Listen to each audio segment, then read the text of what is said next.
improve this set. That's right. So nag-cancel out, ano? Na-address mo na yung atake, pero yung errors mo naman, Nandun pa din. yung Hindi medyo pa rin masakit. nila. Yes. Yan. Mas masakit siya dahil sa inyo nang galing. Kumbaga sa kanila talaga nang gagaling. That's right. And you don't want to give Letran more fuel because they're already a good Yes. team. Di ba? Kumbaga, di na sila nahihirapan pumuntos. Yeah. Like pumorsyento kung kanino man. But then tutulungan mo pa ng errors mo. It's a bit disappointing talaga. So, third set begins. Letran versus EAC. Group B action. Pinag-uusapan na natin yung Pinag-uusapan errors. natin, yeah. Medyo talagang dito yung nakakadismaya na point kapag sa inyo talaga nang gagaling na yung puntos. Yeah. Again, Letran playing without Natalie Estrelier, their primary setter, who is, according to Gleisel in her report earlier, experiencing neck pains. So we hope for a speedy recovery for Nat. And we hope to see her in the next game. Ito, si Judel Netura. Medyo Business hindi as natin usual. nararamdaman si Netura kanina. Yeah. So, parang ngayon, binibigyan siya ng binibigyan ngayon ng bola to adjust.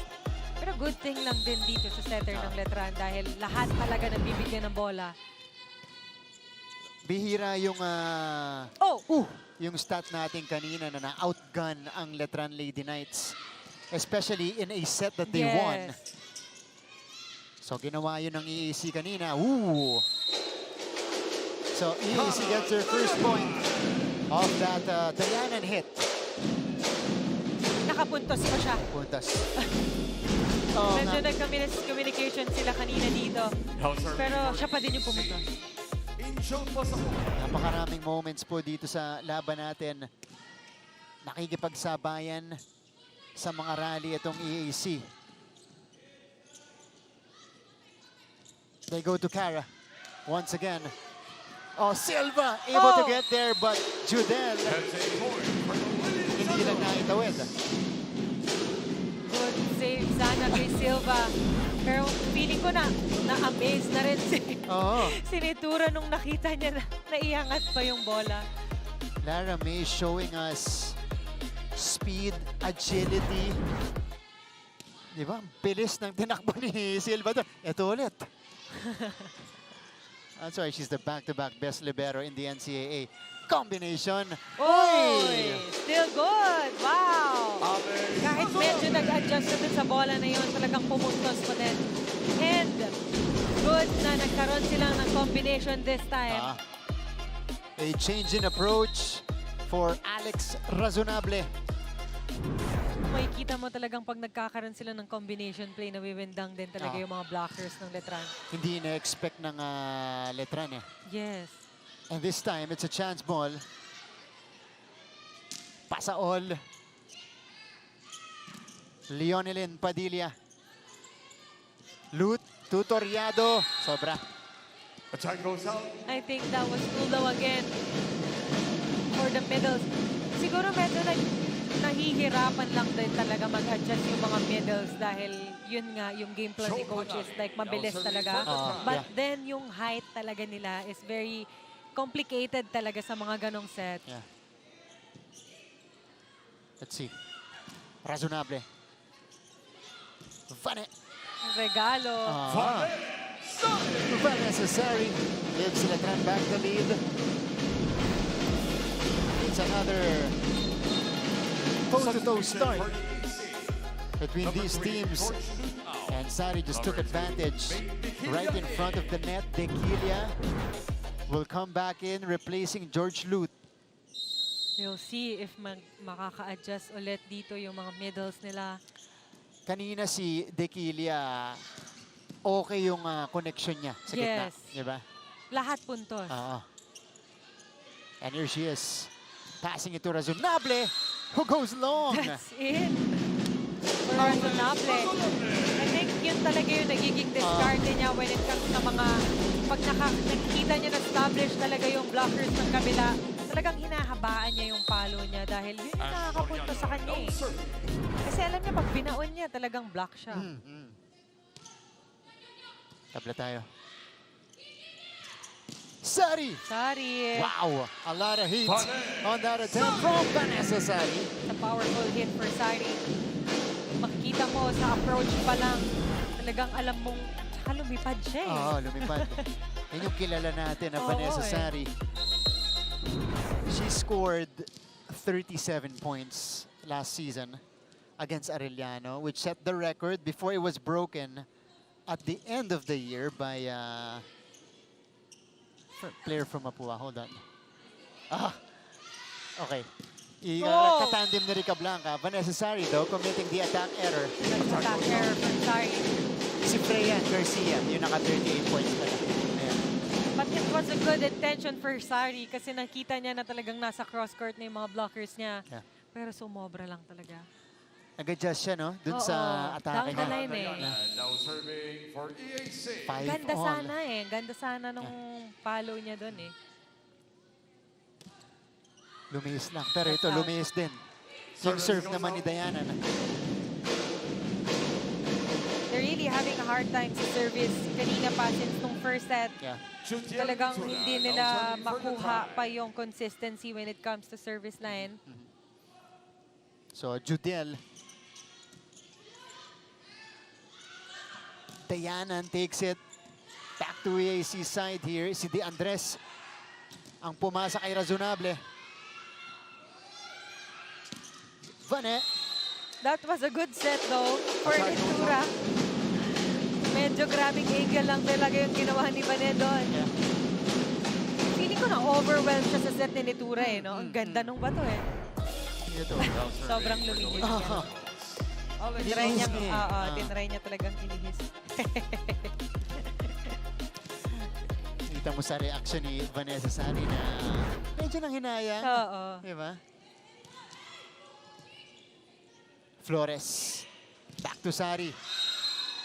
Attack That error. was an error again for Sari. We'll see if magkakaroon dito ng adjustments si Letran. And there you go. Substitution for the time. Yen Martin Number 15. will come in for Sari. Pahinga muna. Yen Martin A. Couple of errors on Vane. Alex Razonable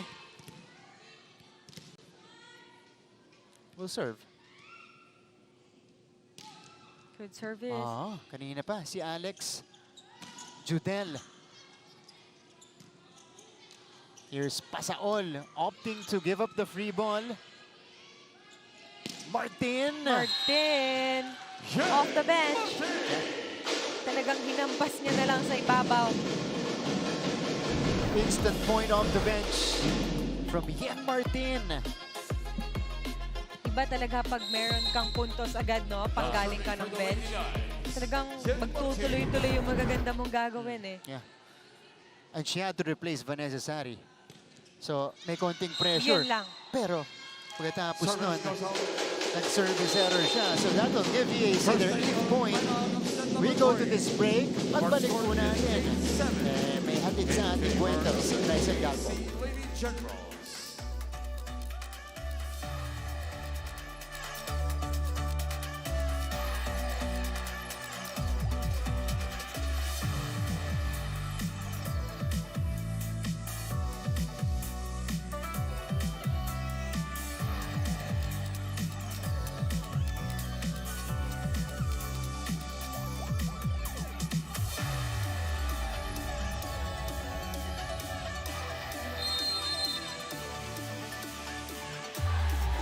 Mga kapuso, nagbabalik tayo dito sa NCAA Season 101 at nananalo na, natatalo pa. These are words from Coach Kirk Ong, which captures the journey of the Lady Generals so far. And like what you guys mentioned earlier, Martin and Carly, he also acknowledges that at this point, it is all about their percentage. At hindi sila mananalo not until they improve their numbers. And if they want to bring the win home today, Coach Kirk called on them to keep their composure. And dahil maganda naman raw ang pinapakita at ginagawa nila, hoping that this time they know better than to let their emotions get the best of them. Martin and Carly?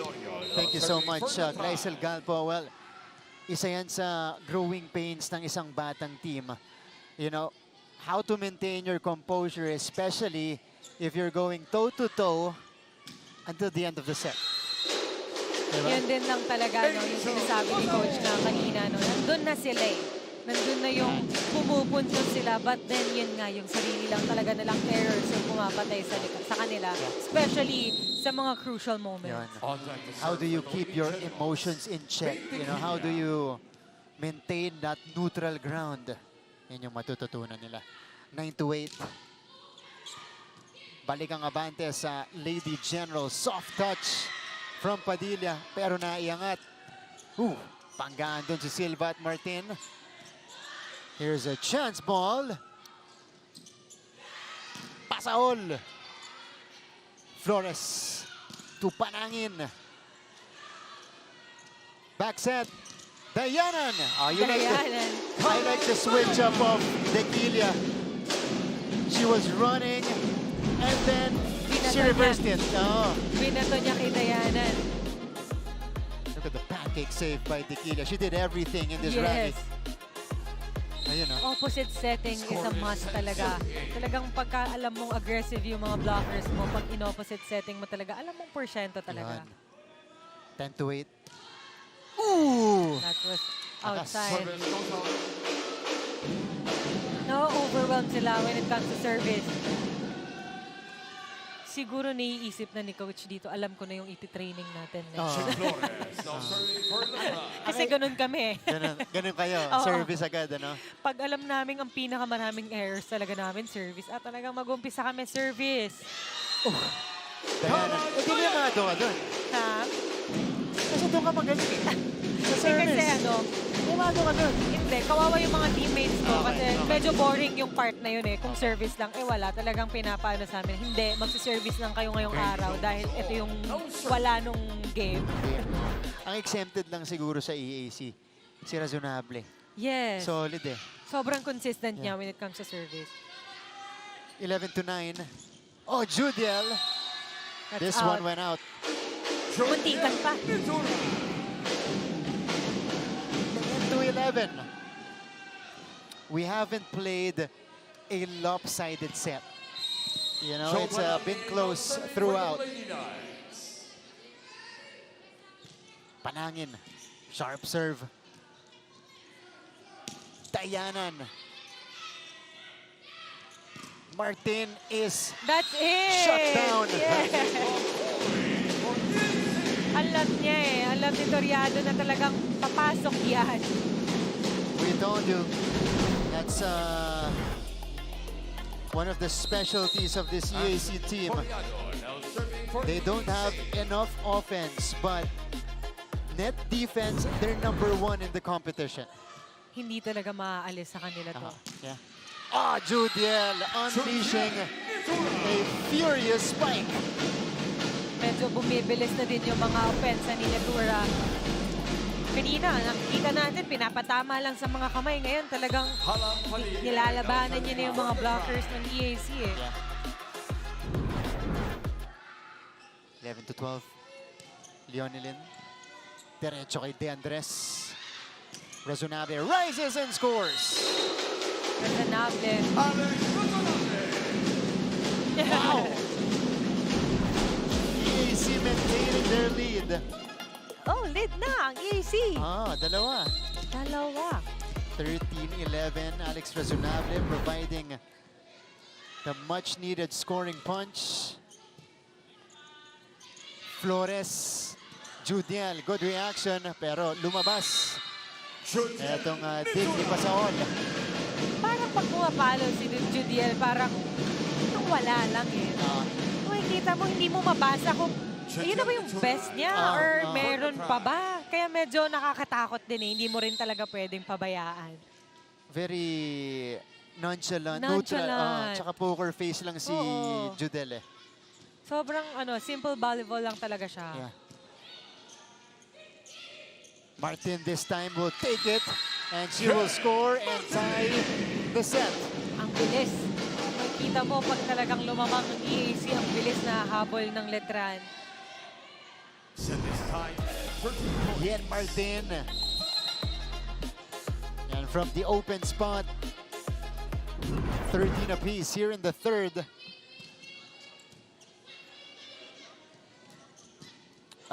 Silva. De Andres pops it up. Razonable again. This one bounced off the net. Martin on the approach. Judiel.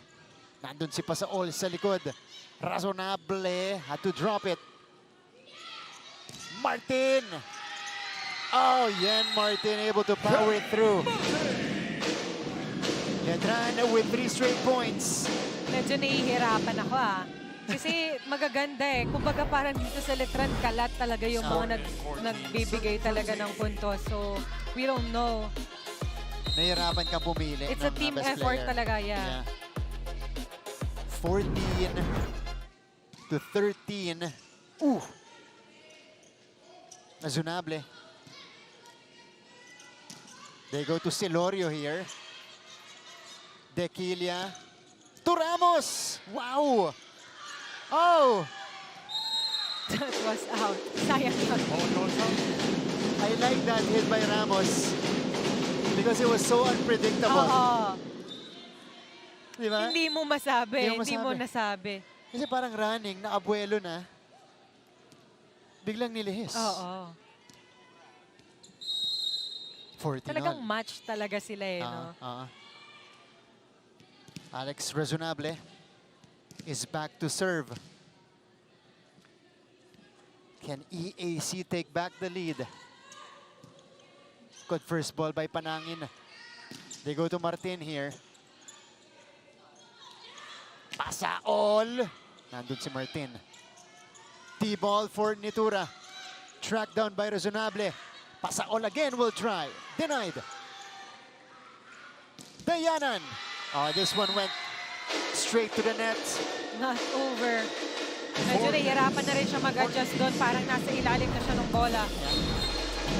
Pero Dayanan with the attack Oh, error. hindi. May inanggilan siyang spot. Yan. Cover 17. Tamang set lang din Jake pala. Gomez out. Cover 12. Vincent Colendra in. Missed chance for EAC. And Ken Letran Martin now serving for the with a Lady double Knights. sub. Colendra and Tumayaw are both back. Ramos kept up. Colendra sends it away. Colendra. Alam mo talaga Ganyan tinitingnan ko pa lang yung tindig niya. Alam kong malaking maitutulong talaga. Second time Lalo outside na out. when it comes sa Set number sa opensa talaga Our nila. score is 16, And Letran 14. surges ahead 16 to 14.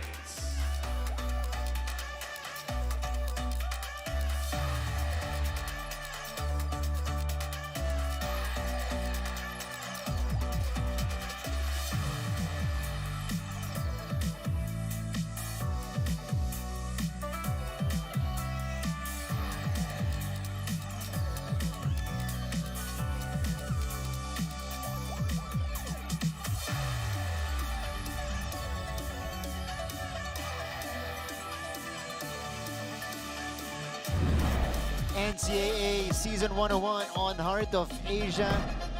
And Letran is back in front by 2, 16 to 14. That was the most recent point. Fresh off the bench itong si Nishan Colendra.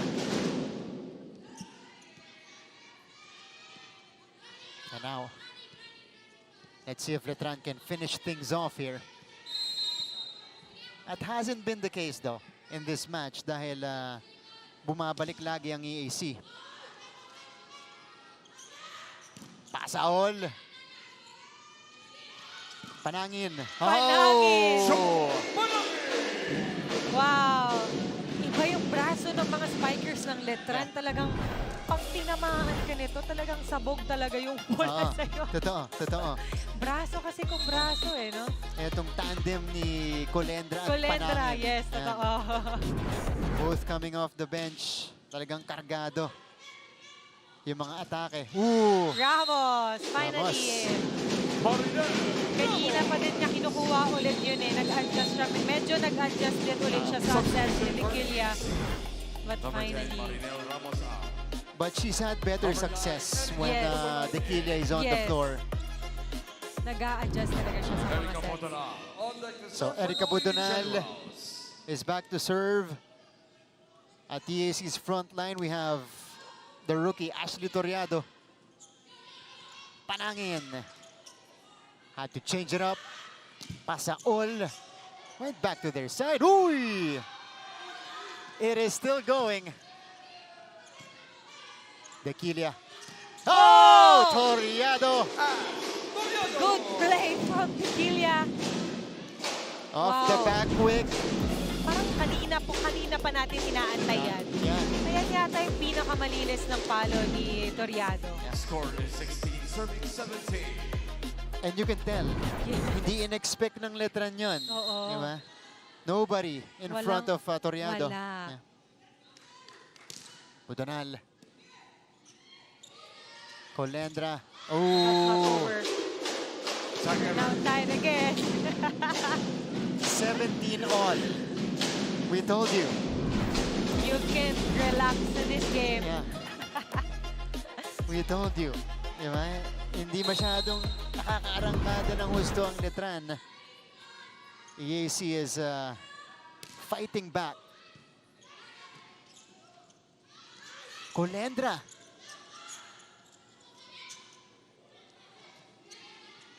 Tumayaw. Choosing Panangin. Oh, Panangin again. When you give her Powerful hit. when you give her the right sets. Yes. Setter talaga Ah. is the main key. Grabe oh, talagang walang nakatouch. Correct. Silorio. You see her charging up. Alam mo na. 18-17. Extended minutes today for Syra Silorio. Pasa all with the off speed. This is an easy up. Panangin. Sobra. That was out. Lumakas ng konti. 18 all. Andun na yung adrenaline niya talaga eh. Hindi naman aalis. Yeah. Kailangan lang ng magandang set talaga. Na hindi siya mag-a-adjust. Dequilia now serving for EAC. Kasi siya parang si Panangin talagang palo lang eh. Kung Ah. palo eh. That's true. But you have to give her the perfect set. Yes. Or at least close to perfect. Eto. That's out. Ooh. Back-to-back errors from Letran. 19-18. Coach Mayet trusting these gunners she has on the floor, Colendra and Panangin. We'll see. 19-18. Dequilia to start. Tumaya 1-2. Dayanan. That's oh! Yeah. 20-18 for EAC. Ito na naman tayo. Time out. Letran with Cara nine. Dayanan with the cut shot. I have one question. First ball muna!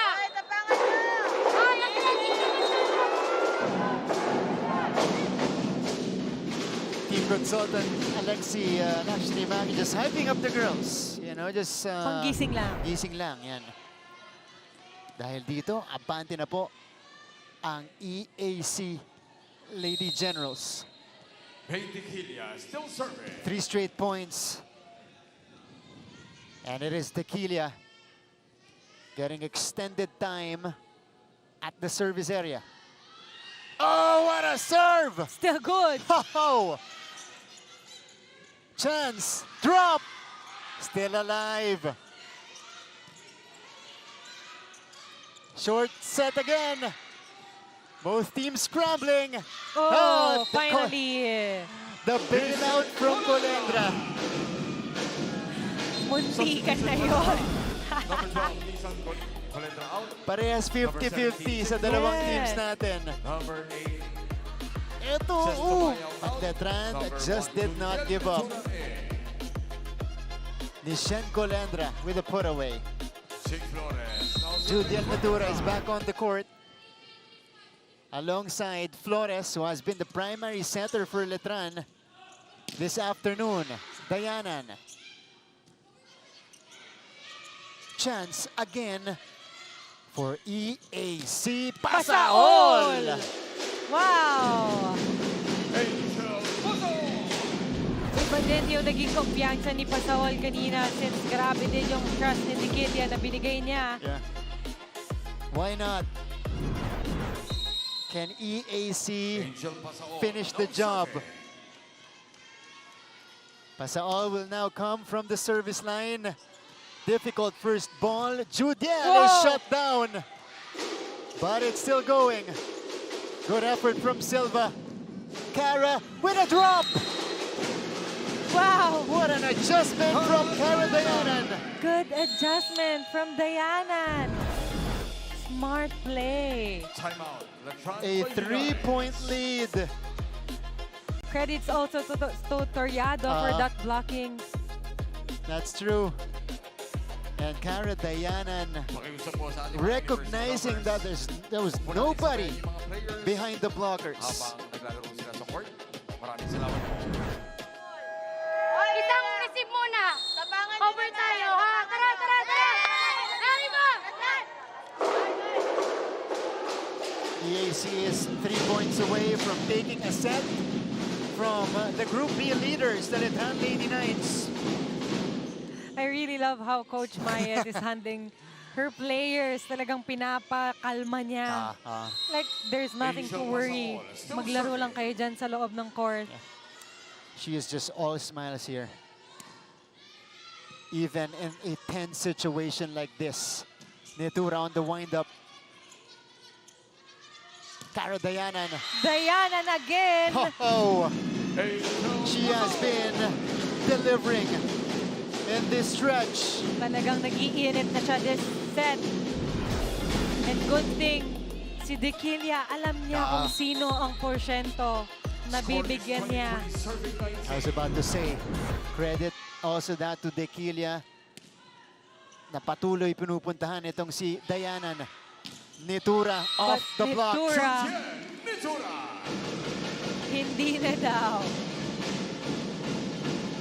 Sobrang nonchalant. Wala. Kahit crucial yung May point. nangyari ba? Relax lang daw. Relax lang. Usual point lang. 23-20. Cara. That's too difficult to take. Here's Martin. That's out. Yan Martin was able to score. So 2 straight from Letran. May kita din talaga natin dito yung difference ng dalawa.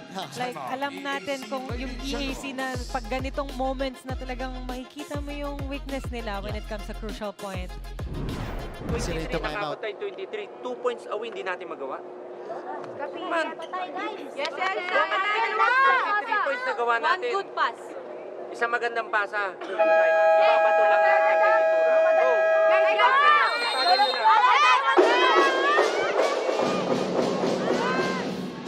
That's an interesting message during the timeout from Coach Kirk. Naka-23 nga tayo, yung dalawa, hindi natin Totoo makuha. yan. Siguro dala na din talaga ng pressure dahil yung score natin dito is very crucial. And, you know, it's easier said than done. Yes. Especially against Letran. Razonable, nakabuelo. Silva with a save. Here's Yan Martin, out of system. Razonable again. Oh, pinuhay ni Silva. Toriado keeps it alive. Back row for Budonal. Outside. But we don't know. Teka. Parang may nakita ako eh. Pwede. Okay. Pwede, malapit. Sobrang haba ng palo niya doon. Ball in, ball out challenge by EAC. It was 23-20 moments ago. We'll see. 21-23 now. Oh, ito yung replay. Here comes the replay. Oh! It was outside. Outside. That was so After reviewing the close. play, Konti lang. Letran successful. 22-23. The EAC Lady Generals have 1 chance remaining in the set. score is 3-0 run 23. for the Lady Knights. Panangin with a nice serve again. Toriado. Again, Letran extra aggressive. Whoa! Oh! But the shutdown from the Lady Generals. Finally! Talagang sabi ni Coach, yan. What a relief from Coach Kirk. Number 9. For the first He time. knows, he Ah, knows. yeah. Number 10. Marinela For the first Ramos. time in this match, EAC ACD Generals are now is at in set point. Ash Toriado now serving for the set. Pressure pack serve coming right up. Flores. Martin through the block. Letran is not yet done. Not yet done for Martin. Oh my. At makikita mo si Ramos pa yung challenge niya doon. Yung mas Talagang- matangkad, ano? Intention niya talagang Alana pumunto. Padilla now serving for the tie. Currently number 2 in the number of aces in the league. Leonelyn Padilla with a short serve right there. But EAC recovers. Good reaction from Flores. Martin. Another chance for the Lady Generals. Oh! And Ramos sends it away! EAC will extend this match. They win set 3, 25-23. I told you, hindi pwede itong basta-bastahin. Since nung first set, alam natin na meron talagang ilalabas ang EAC. And then they're here. They Wow. finally finished the job. And they stay alive in the match. 2-1 now is the tally. We'll be back.